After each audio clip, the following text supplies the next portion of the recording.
We're going to go straight to the weekly chart. And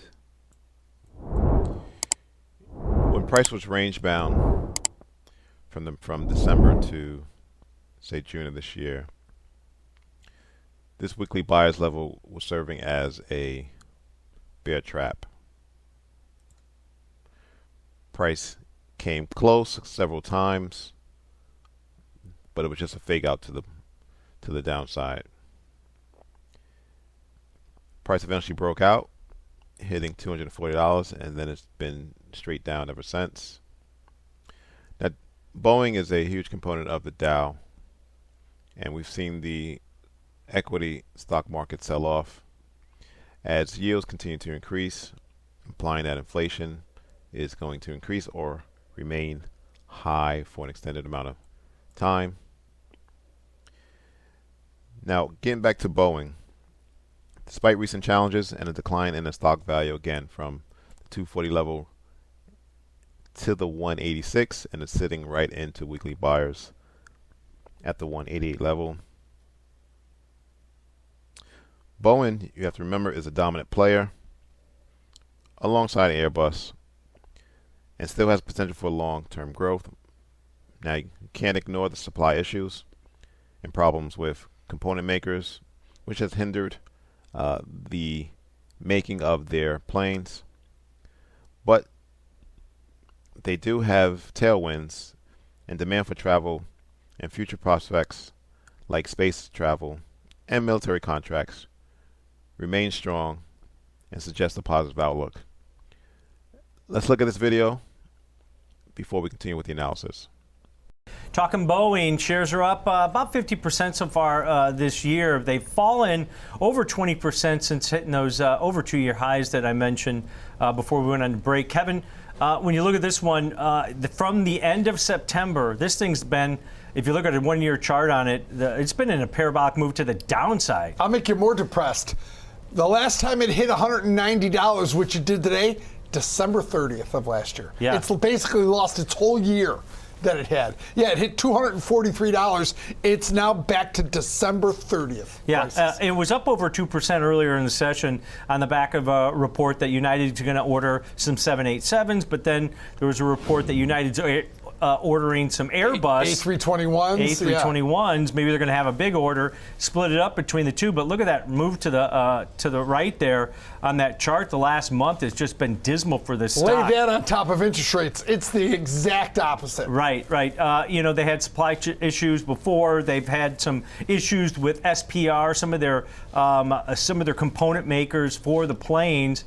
It seems like, Nick, one problem after another, but you're talking about basically a duopoly in the aircraft makers and a backlog of orders that doesn't seem to be helping the stock this over the last 30 or 40 days. No, and you'll see kind of the my theme here when we get to the trade debate and taking a little bit of a longer term view, and I think that's if you're a believer in the company, that's kind of what you have to do, Tom. And obviously there's sort of the too big to fail mentality is out there, right? But it really is a duopoly, like you put. It's a 2-horse race with Boeing and Airbus, and there's some other interesting news out there around engines and engine efficiency, and Boeing moving towards a manufacturer that Airbus uses. So there's becoming even probably less diversity in the marketplace as these get kind of more and more integrated. But you look at some of the prospects for the future, right?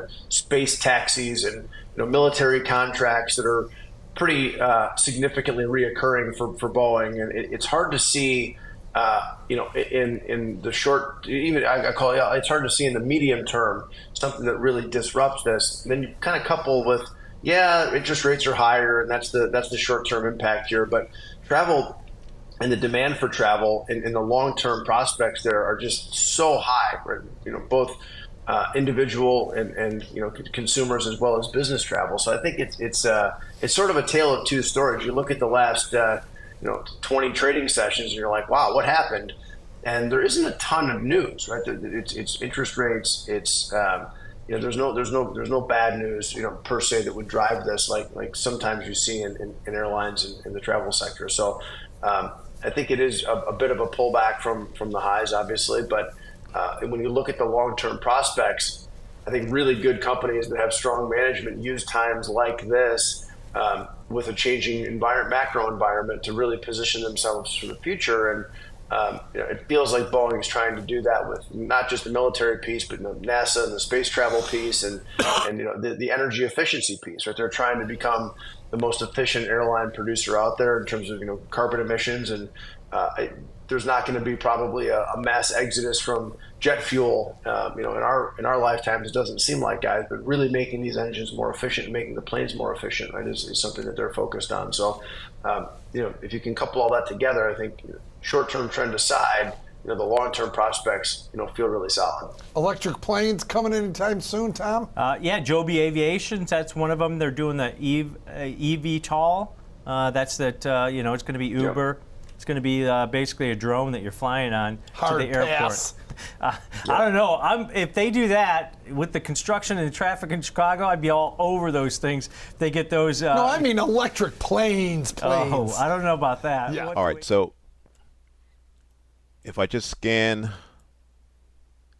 price action going back, we got 1, 2, 3, 4.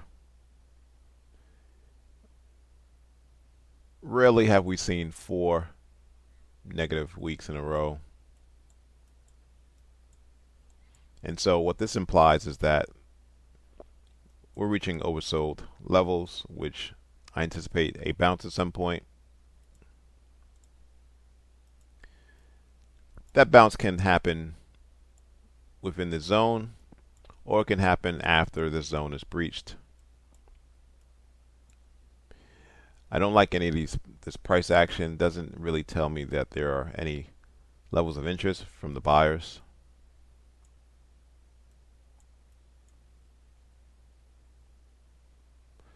So I'm going to zoom back out to the weekly chart. And you have this W pattern. All right, here we go. Support, resistance, support once again at the 170 level. So if price closes below the weekly bias level at 180 to end the week, look for price to continue to move down. However, look for a bounce at the 170 level. Thanks for watching. Subscribe. Please like the video.